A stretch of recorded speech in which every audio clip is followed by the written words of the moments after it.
Buenas noches, estimados amigos, y bienvenidos a la celebración en nuestro calendario solar de fin de año. El fin de año, de acuerdo a la Biblia, se le conoce como el día del juicio. El día del juicio es un día en el que tenemos que enfrentarnos a la o confrontar al Creador con lo que hemos hecho. Desde luego, esto es una metáfora, una alegoría de que tenemos que enfrentarnos a nosotros mismos, a nuestros propios juicios, para poder enmendarlos, para poder en este día decidir o evaluar lo que hemos hecho durante todo el año y desechar las cosas negativas y poder proyectarnos hacia un nuevo año con algo positivo. Este día del juicio que en la escritura, de acuerdo a las costumbres bíblicas, se celebra en septiembre. En nuestro calendario, el fin de año es el 31 de diciembre. Curiosamente, en nuestra civilización existe también estas celebraciones que tienen el mismo sentido. Aquí en el Ecuador, la celebración de fin de año es reunirnos en familia y hacer una evaluación de lo que ha ocurrido durante el año. Esto se viene expresando en una forma de costumbres arraigadas en nuestra parte del mundo, conocida como los años viejos.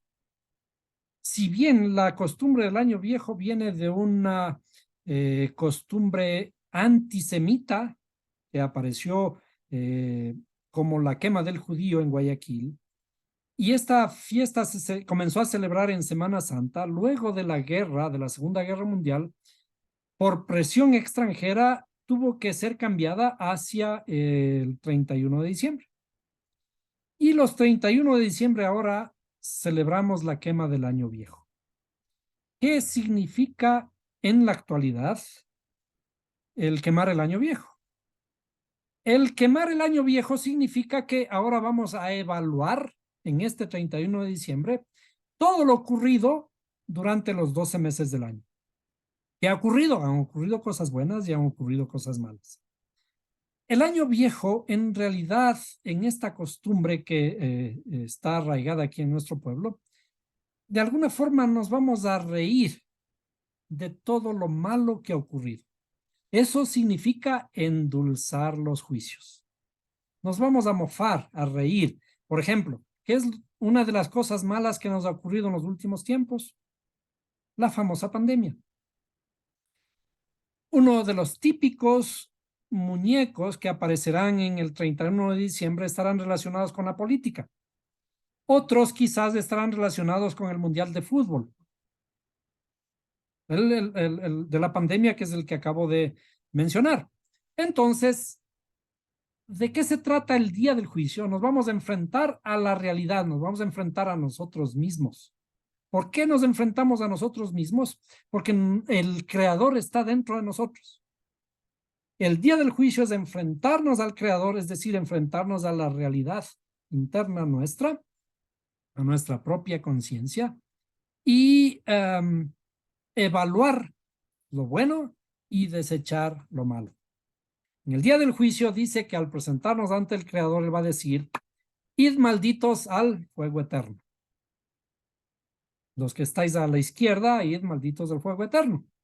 ¿Y qué se celebra justamente el día 31 de diciembre? La quema del año viejo. Es decir, vamos a mandar a este hombre viejo, a estas circunstancias viejas a las que no queremos que aparezcan más, le vamos a mandar al fuego y a quemar. De eso se trata el día del juicio. ¿Por qué? Porque el día del juicio es una cosa cíclica. Por lo tanto, vamos a evaluar nuestra propia conciencia y vamos a esperar con razonable esperanza de que Una vez que hayamos quemado el viejo, allí estamos quemando todas nuestras cosas indeseables y vamos a saltar de gusto sobre las llamas. Eso se llama endulzar los juicios. Pues vamos a pensar en que tenemos una nueva esperanza, porque esa nueva esperanza está justamente determinada por el inicio de un nuevo ciclo. Este nuevo año sea de mayor alegría, de mayor esperanza y de mayor prosperidad. Entre estas evaluaciones que hemos aprendido durante este año, y esta reflexión vale para refrescar nuestros conocimientos. Hemos hablado acerca de la creación. Cuando hablamos acerca de la creación, recordamos el primer verso de la Biblia que dice: en el principio creó Dios los cielos y la tierra, y la tierra estaba desordenada y vacía, y las tinieblas estaban en toda la faz de la tierra. Y luego de esto, cuando existe esta creación, luego de crear la oscuridad y las tinieblas, aparece la luz. ¿De qué está hablando la Escritura cuando habla de esta creación? Cuando está hablando de desde la oscuridad a la luz, está hablando del proceso de nuestras propias almas. ¿Por qué? Porque todo es cíclico y todo se refleja en todo. Si el principio fue así, también en nosotros tiene que ser así. Pasamos de la oscuridad a la luz. La creación, el creador sigue siendo creador y nos extrae, nos saca de la oscuridad a la luz. ¿Qué es la oscuridad? La oscuridad es la ignorancia. ¿Y qué es la luz? La luz del conocimiento. Por eso, cuando vimos en el libro de Juan, dice, y esta es la vida eterna. ¿Qué es la vida eterna? El conocimiento, que te conozcan a ti, el único Dios verdadero, y a tu Hijo Jesucristo, a quien tú has enviado en la forma que conocemos nosotros de las palabras como están traducidas en nuestras Biblias. Sabemos nosotros que el texto es hebreo y deberíamos considerar hablar las palabras o los nombres hebreos. Pero por ahora seguimos utilizando los términos tal como los conocemos. Luego de la creación, de nuestra creación interior, pasamos a hablar de Adán y Eva. ¿Qué son Adán y Eva? Los primeros seres humanos aquí en la Tierra. No necesariamente. De acuerdo a lo que hemos estado estudiando, Adán y Eva son una personificación, una alegoría, una metáfora de lo que ocurre en nuestra propia interioridad. Como dijimos, la creación es salir de la oscuridad hacia la luz. Adán y Eva son la personificación de la estructura psicológica nuestra. Adán es la inteligencia y Eva son las emociones. A estos dos se les confronta para que comience a haber una cierta armonía entre los dos. Esa armonía para llegar a la unidad. Curiosamente, esa unidad está también estrechamente relacionada con el matrimonio de Adán y Eva. Por ello, en la parábola de Adán y Eva, aparece la palabra conocimiento cuando dice, y Adán conoció a Eva, su mujer. Y a nosotros nos da la idea de que ese conoció a Eva, su mujer, está hablándonos directamente de que se acostaron los dos para procrear, para tener sexo.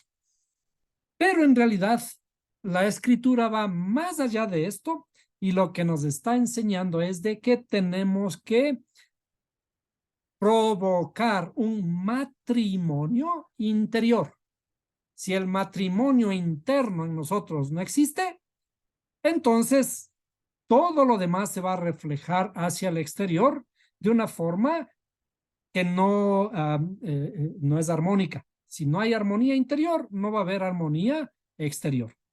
A esto, todos estos parámetros que hemos estado estudiando acerca de Adán y Eva no son el cuento de una primera pareja que Dios puso en el jardín del Edén, sino el jardín del Edén es nuestra propia interioridad, en donde Adán tiene que conocer a Eva, su mujer, tiene que unirse a Eva, su mujer. ¿Para qué? Para los dos ser una sola carne. Si nosotros no somos uno en nuestra interioridad, no vamos a reflejar esa unidad en el exterior. Y esa es toda la historia de la Biblia, porque la Biblia se manifiesta como un matrimonio desde el propio Creador con su pueblo. Luego saltamos al diluvio. El diluvio es otra de las parábolas de la Escritura que no habla acerca de cómo se inundó la tierra, cómo Dios fue tan drástico en exterminar a la propia creación, exterminar los animalitos, exterminar la gente, toda la gente que vivió por una supuesta maldad. El diluvio es otra alegoría de nuestra propia alma. ¿Qué ocurre en nuestra interioridad? En nuestra interioridad, especialmente en nuestro intelecto, tiene que haber un diluvio, tiene que haber una corrección. ¿Cuál es esa corrección? El barquito, el arca, vimos que simboliza toda nuestra expresión, la expresión del habla y nuestro comportamiento. Cuando esta arca tiene que sufrir una avalancha, una inundación, el agua vimos que es el símbolo de la palabra del Creador, la palabra de corrección, la palabra de misericordia, pero tenemos que estar protegidos, nuestra alma tiene que protegerse para poder corregirse y luego expresar su interioridad. Cuando vemos que el arca está simbolizando nuestra habla en términos generales de nuestras expresiones y nuestra forma de ser, el entrar en el arca significa entra en tus palabras. Cuando dice pon una ventana en el arca, simboliza ilumina tu interioridad, ilumina tu pensamiento. Antes de que pueda uno hablar, tiene que iluminar su interioridad. Uno de los grandes males que tiene el ser humano es hablar sin pensar. Estamos expuestos a un montón de circunstancias y cuando alguien nos menciona alguna cosa que nos parece que nos hace daño, lo primero que hacemos es expresarnos, expresar nuestras emociones. Pero si nuestras emociones están desordenadas y hablamos sin pensar, esas palabras pueden hacer daño. Entonces, el diluvio en realidad es una historia de nuestra forma de ser, de cómo corregir nuestras palabras, pensar antes de hablar, que es uno de los requisitos de adornar nuestro pensamiento. Luego, la Torre de Babel es la historia de aparentemente la construcción de una torre ridícula que quiere llegar al cielo. Vimos nosotros que el cielo no es el lugar en donde están las nubes, ni tampoco en donde está la luna, el sol y las estrellas. El cielo no está allí. El cielo no es ningún lugar que esté arriba, porque nosotros sabemos que la tierra, cuando estamos en un lugar, mirar para arriba, estamos mirando a un lugar y los que están al otro lado del mundo estarán mirando hacia otra dirección. El cielo, de acuerdo a la estructura del pensamiento bíblico, el cielo está aquí, en nuestra interioridad. Y la tierra es también lo que está aquí abajo. Lo que llamamos hace un momento la mujer también es la tierra. Por lo tanto, cuando los seres humanos quisieron construir una torre de Babel, la torre en Babel, en realidad el truco está en conocer qué significa Babel. Babel es la confusión. Bel en hebreo es al revés de Lev. Lev es la palabra hebrea para corazón. Y Babel significa corazón confundido. Entonces, construir una torre para llegar al cielo es precisamente querer hacer las cosas sin ton ni son.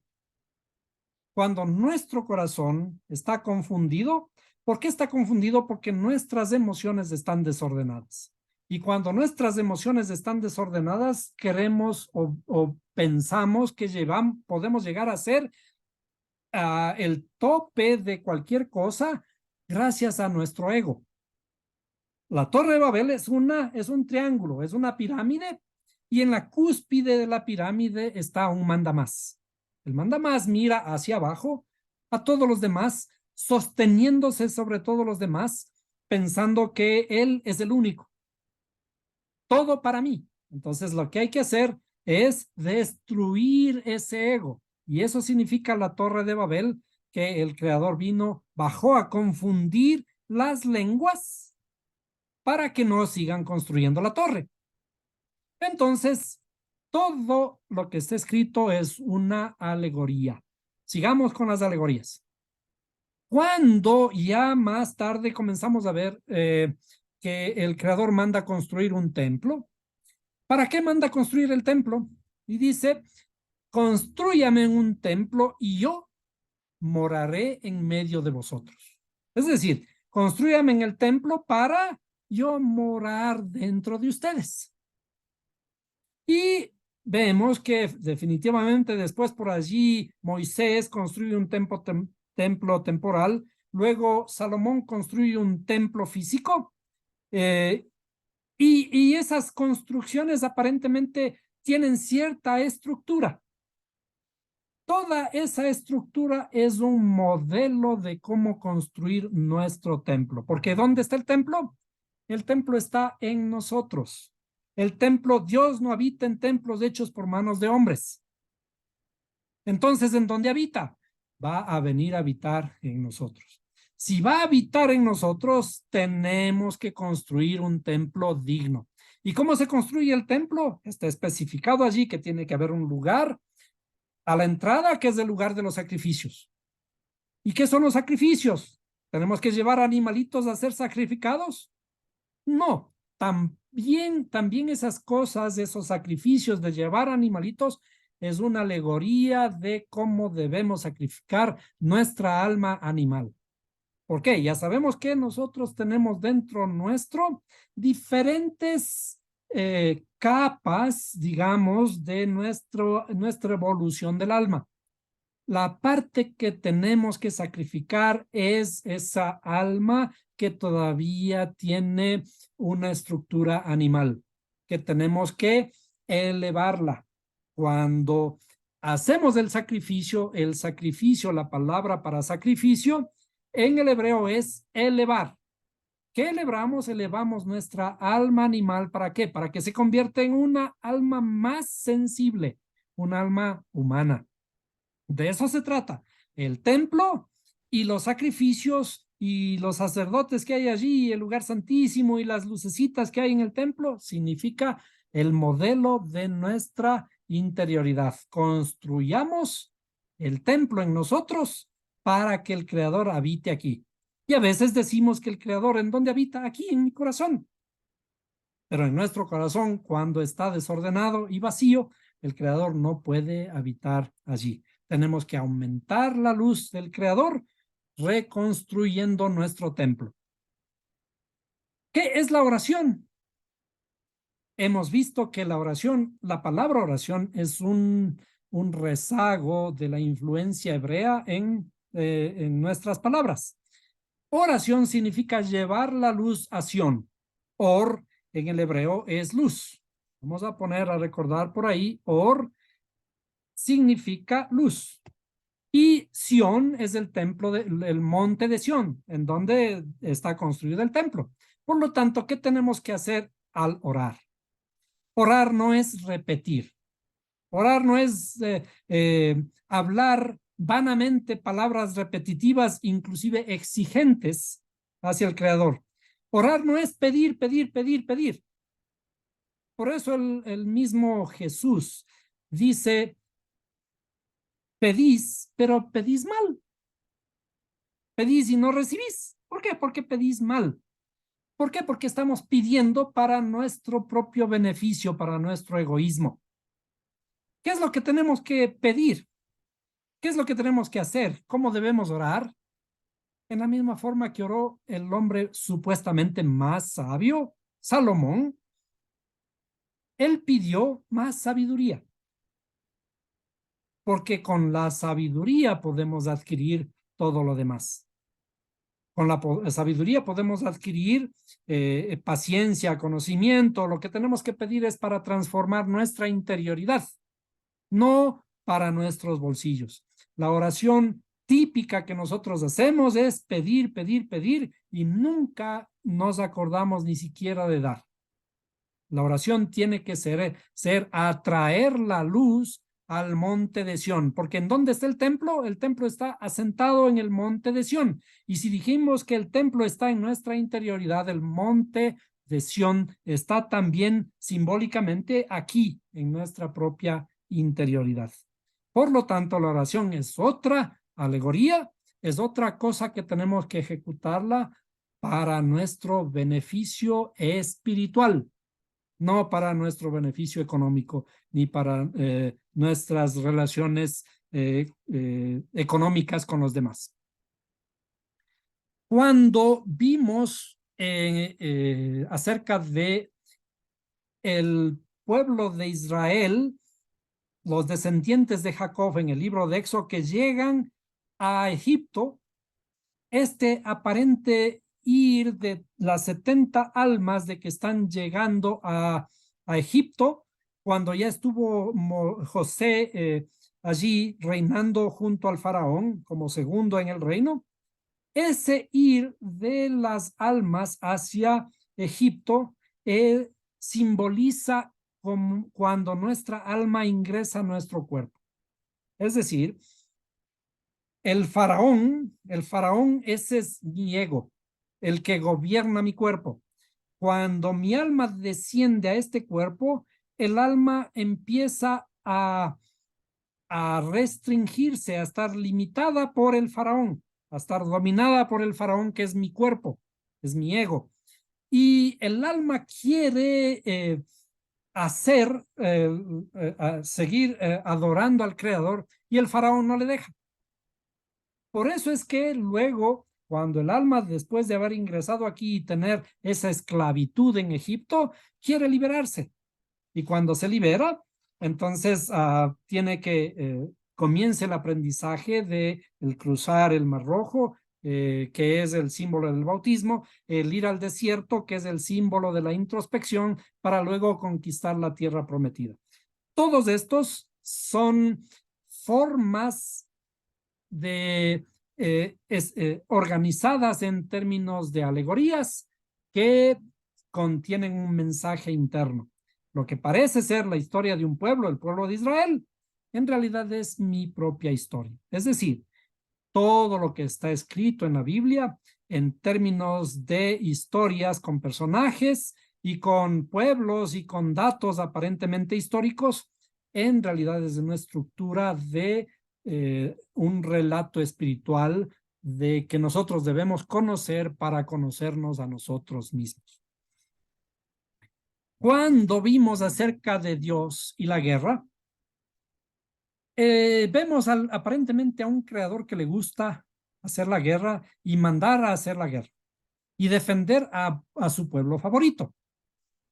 No hay, en la interioridad del relato, no hay un Dios que le guste hacer la guerra y que tiene un pueblo favorito y que esté ni a favor ni en contra de nadie, de ningún pueblo.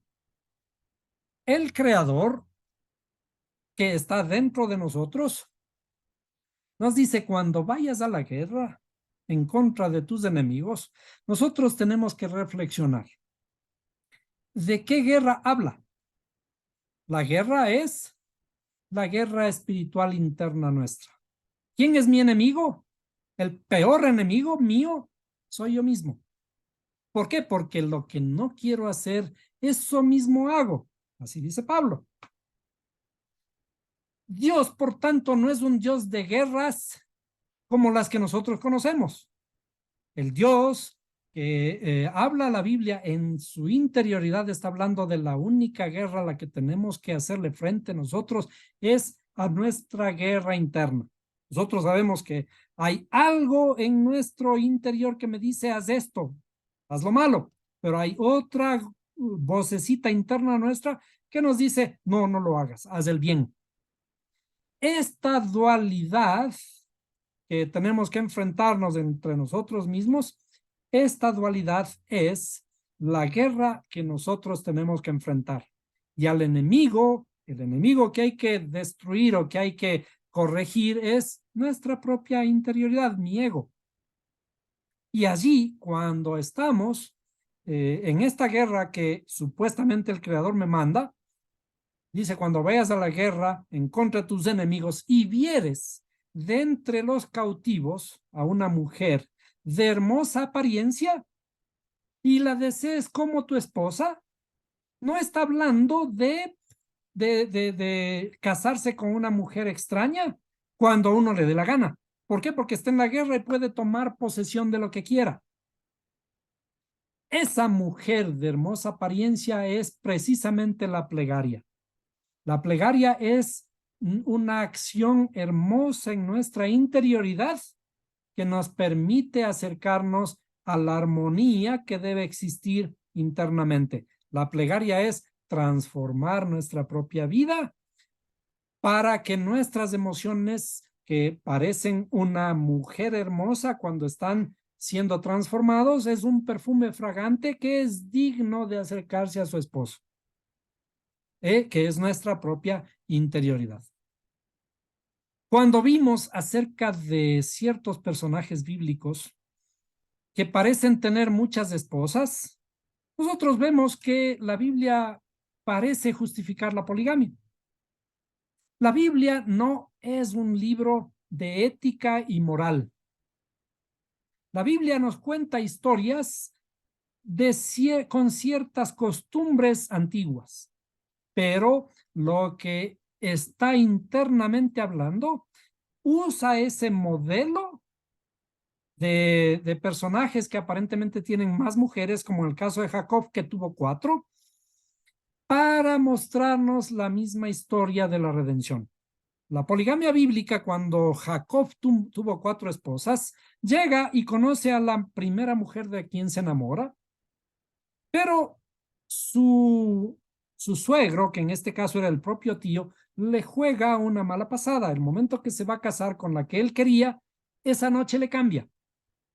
Y él aparentemente termina casándose con la mujer que no quería, que era la primera hija, Lea. Y cuando va y le reclama al suegro, le dice, pero no, esa no es la que yo quería. Y el suegro le dice, no, esa no es nuestra costumbre. Primero tienes que tomar la primera, la mujer, la primera muchacha, la más adulta, para que luego tomes la otra. Así que si quieres, la otra trabaja un poco más por ella otros 7 años y puedes tener las dos. Tan bueno era el suegro que después de 7 días le dio la segunda que él quería y en pago finalmente le dio otras 2 más y pudo casarse con 4. Pero ¿cuál es el condumio? ¿Cuál es la interioridad del mensaje? La interioridad del mensaje es, ¿quieres casarte con Raquel? Raquel simboliza el habla. ¿Quieres hablar? Cuando alguien te dice alguna cosa, lo primero que tenemos, el primer impulso que nosotros tenemos es hablar. Perfecto. ¿Quieres hablar? ¿Te gusta hablar? Piensa primero. Lea simboliza el pensamiento.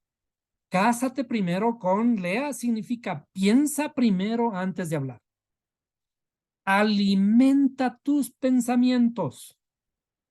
Respira, oxigena tu mente antes de hablar. Eso significa cásate primero con Lea para que después te cases con Raquel. Entonces, las alegorías bíblicas en muy grandes resúmenes tienen una idea interior, un mensaje interior. El fin del mundo, vimos nosotros que el mundo cumple ciertos ciclos. Todos son ciclos, los ciclos de la naturaleza. Ahora mismo estamos celebrando el fin del año. Y este fin de año, como dijimos, vamos a hacer un juicio. Es el día del juicio final de este año. En este año vamos a hacer un juicio, pero vamos a quemar los juicios, las cosas malas, vamos a llevarlas al fuego y vamos a esperar que las cosas del siguiente año sean buenas, porque todo fin está enlazado a un nuevo principio. Y a esto se le conoce como endulzar los juicios. Es decir, si hemos hecho cosas malas, nos ha ido mal, etcétera, esperamos que el próximo año sea bueno. ¿Y cómo lo vamos a hacer? Celebremos, bailemos, seamos alegres, sintonicémonos con la melodía de la naturaleza para esperar y anhelar un nuevo año de mejor, mayor prosperidad, mejor salud y mejores relaciones interpersonales. Luego vimos también acerca de Jacob, la historia de Jacob, cómo se transforma Jacob, que significa el suplantador,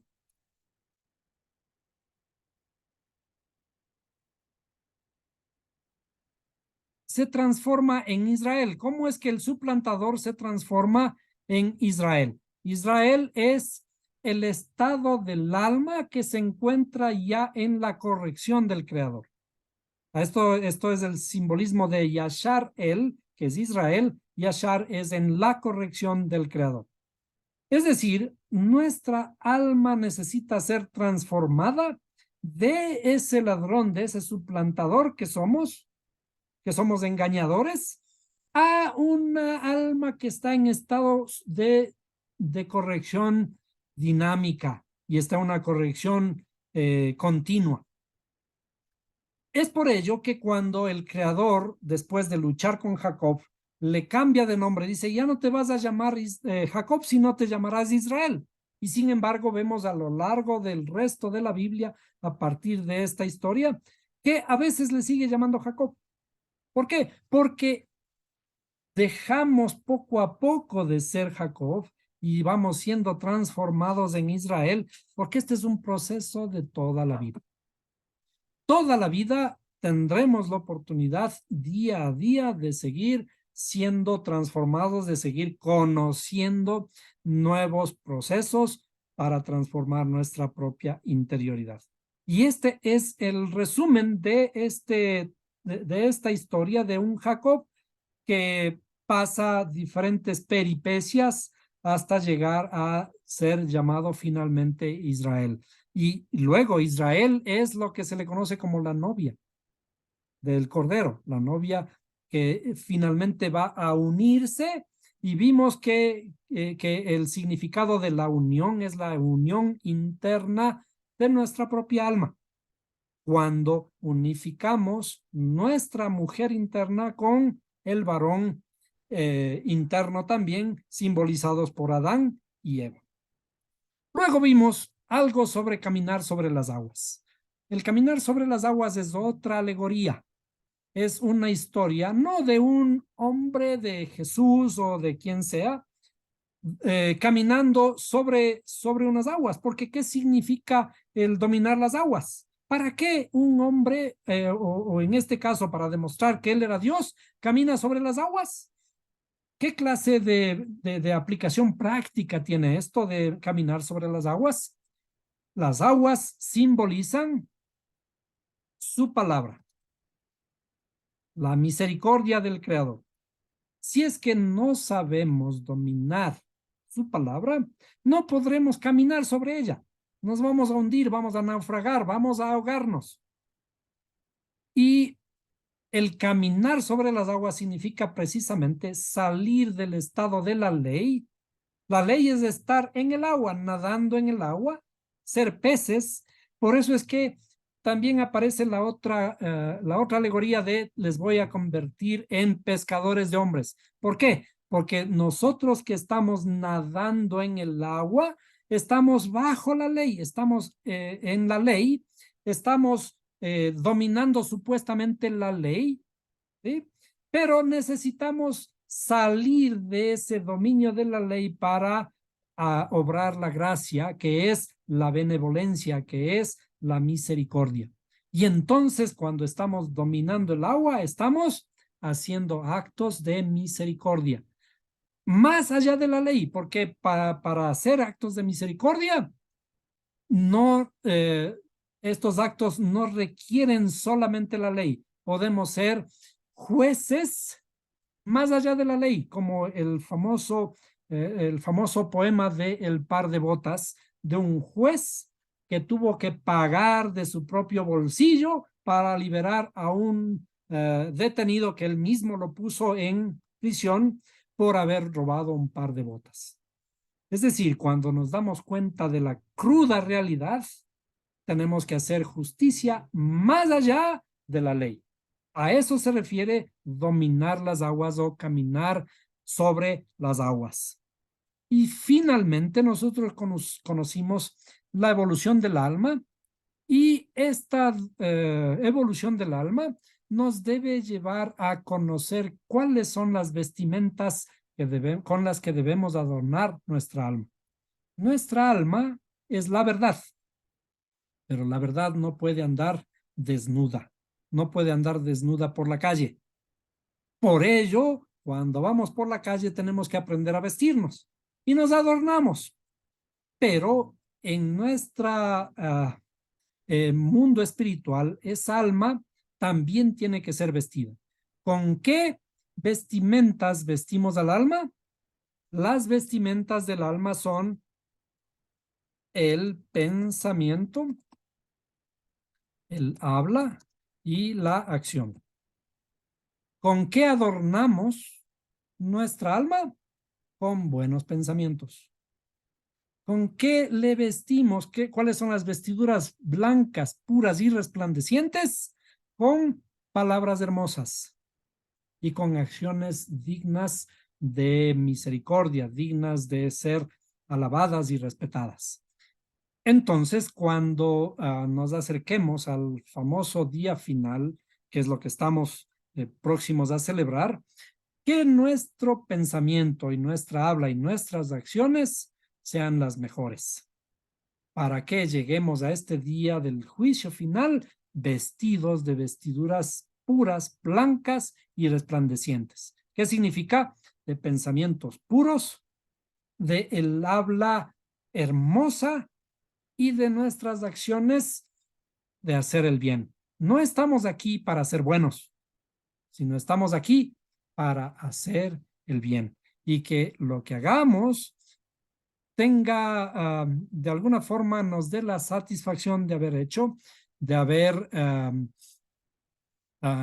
contribuido con nuestras acciones, nuestros pensamientos y nuestra habla para construir nuestro mundo de la mejor manera.